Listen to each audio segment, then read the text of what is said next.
साल 2005, जगह रोमानिया का एक मठ। यहाँ से एक ऐसी कहानी सामने आई जिसने सच कहूं तो पूरी दुनिया को हिलाकर रख दिया। ये कहानी है विश्वास की, अंधविश्वास की और एक ऐसी मौत की जिसके पीछे का सच शायद उससे भी ज्यादा डरावना है। और यही वो सवाल है जो इस पूरी कहानी के बिल्कुल सेंटर में है। एक जवान नन की जान चली गई, लेकिन क्या उसकी मौत किसी बुरी आत्मा की वजह से हुई या फिर उन लोगों के हाथों जो उसे बचाने की कोशिश कर रहे थे? तो कहानी शुरू होती है सिस्टर मैरिचिका से। वो रोमानिया के टनाकू गांव के एक मठ में नई आई थी, लेकिन बहुत जल्द ही उनके बर्ताव में कुछ ऐसी चीजें दिखने लगी जिसने सबको परेशान कर दिया। शुरू में तो मैरिचिका बस बहुत शांत और सबसे अलग थलग रहती थीं, इतना कि बाकी ननों को उन्हें अक्सर मठ में ढूंढना पड़ता था। फिर धीरे धीरे उनका बर्ताव और भी अजीब होता गया। लोगों ने उन्हें अकेले में किसी से बातें करते हुए सुना, जबकि कमरे में कोई होता ही नहीं था।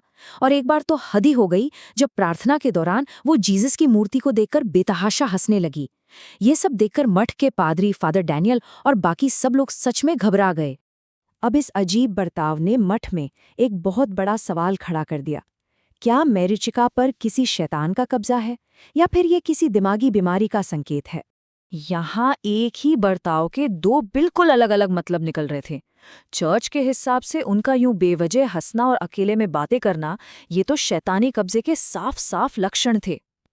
वहीं अगर एक डॉक्टर के नजरिए से देखें तो ये सब एक मानसिक बीमारी का संकेत था। जैसे अकेले में बात करना, इसे ऑडिटरी हैलुसिनेशंस कहते हैं, जो एक क्लासिक सिम्टम है। और मठ में मौजूद एक नन ने यही बात कही। उन्होंने सलाह दी कि इसे सिर्फ धार्मिक नज़र से नहीं बल्कि मेडिकल नज़रिए से भी देखना चाहिए। उनकी बात मानकर मैरिचिका को एक डॉक्टर के पास ले जाया गया और कमाल की बात यह है कि इलाज के बाद कुछ वक्त के लिए उनकी हालत में सुधार भी हुआ। लेकिन यह सुधार बस कुछ ही दिन का था। मैरिचिका की हालत पहले से भी ज्यादा बिगड़ गई। वो खुद को नुकसान पहुंचाने लगी, दीवार पर अपना सिर पटकती और चिल्लाती, मैं पापी हूं। हर रात मठ में उनकी चीखें गूंजती थीं, जिससे सभी लोग दहशत में थे। अब जब डॉक्टरी इलाज फेल होता देखा तो फादर डैनियल और बाकी ननों को लगा कि उनके पास अब सिर्फ एक ही रास्ता बचा है, एग्जॉर्सिज्म, यानी भूत प्रेत उतारने की प्रक्रिया। और ये एग्जॉर्सिज्म कोई 1 या 2 घंटे नहीं चला, ये चला पूरे 72 घंटे।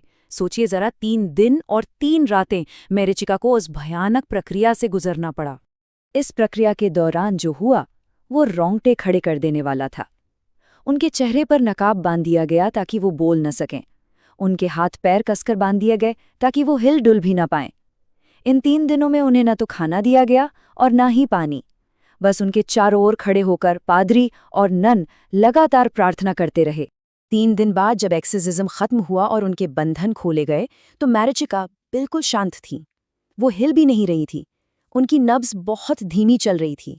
उन्हें फौरन एम्बुलेंस में अस्पताल ले जाया गया, लेकिन रास्ते में ही उन्होंने दम तोड़ दिया।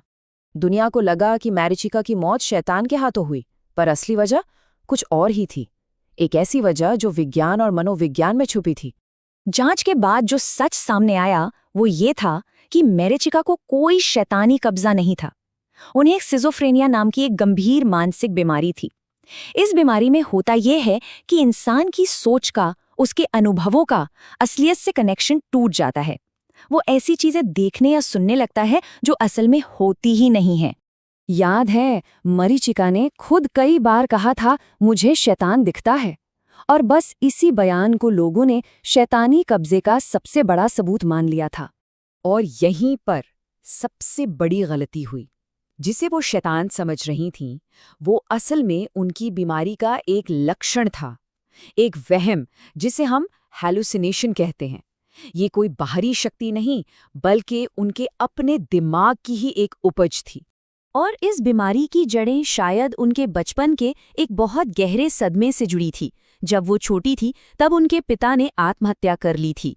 इस हादसे की वजह से वो पोस्ट ट्रॉमेटिक स्ट्रेस डिसऑर्डर यानी पीटीएसडी से भी जूझ रही थी, और ये ट्रॉमा उनके दिमागी हालत को और ज्यादा खराब कर रहा था। मैरिचिका की मौत के बाद ये पूरा मामला कानून के दरवाजे तक पहुंचा, लेकिन कहानी का अंत यहाँ भी नहीं हुआ। फादर डैनियल और एग्जॉर्सिज्म में शामिल बाकी ननों को मैरिचिका की मौत का जिम्मेदार ठहराया गया। उन पर कोर्ट में केस चला और आखिर में उन्हें जेल की सजा हुई। लेकिन ठीक जब लग रहा था कि मामला अब सुलझ गया है, तभी मैरिचिका के अपने भाई ने एक ऐसा बयान दिया जिसने सबको चौंका दिया। उन्होंने दावा किया कि उन्होंने अपनी आंखों से शैतान को अपनी बहन के शरीर में घुसते हुए देखा था। इस एक बयान ने विज्ञान और अंधविश्वास की इस लड़ाई को फिर से एक अजीब मोड़ पर लाकर खड़ा कर दिया। तो मैरिचिका की कहानी सिर्फ एक इंसान की कहानी नहीं है, ये उस सदियों पुरानी लड़ाई को दिखाती है जो विज्ञान और अंधविश्वास के बीच हमेशा से चली आ रही है। ये पूरी घटना इस बात का एक बहुत ही दुखद उदाहरण है कि दिमागी बीमारी को कितनी बुरी तरह गलत समझा जा सकता है। एक तरफ अलौकिक शक्तियों की बात थी कि शैतान ने कब्जा कर लिया, और दूसरी तरफ मनोवैज्ञानिक वजह थी, शिज़ोफ्रेनिया। ये कहानी हमें एक बहुत ज़रूरी सबक सिखाती है।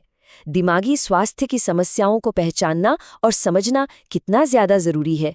ये कोई बुरी आत्मा या भूत प्रेत का साया नहीं, बल्कि ऐसी बीमारियां हैं जिनका सही मेडिकल इलाज मौजूद है। शायद अगर मैरिचिका को सही समय पर सही मनोवैज्ञानिक मदद मिल जाती तो आज वो जिंदा होती। आखिर में ये कहानी हमें एक बहुत गहरे सवाल के साथ छोड़ जाती है। आस्था कहाँ खत्म होती है और अंधविश्वास कहाँ से शुरू होता है? इस सवाल का कोई आसान जवाब नहीं है, और शायद यही वजह है कि ये कहानी आज भी हमें इतना परेशान करती है।